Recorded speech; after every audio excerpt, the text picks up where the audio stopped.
আজকের recipe chilli egg. তার জন্য আমি ডিম সেদ্ধ করে নিয়েছি, ডিমটাকে 4 টুকরো করে নিলাম।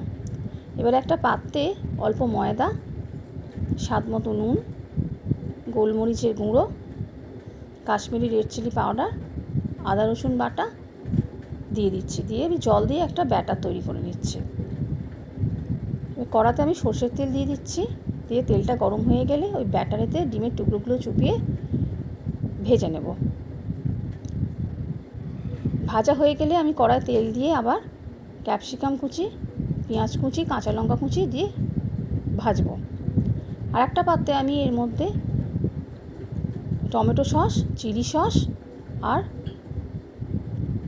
সোয়া সস দিয়ে আমি একসাথে একটু হলুদ গুঁড়ো, লঙ্কা গুঁড়ো মিশিয়ে নিয়ে একসাথে সেই গোলাটা কড়ার মধ্যে দিয়ে দেবো।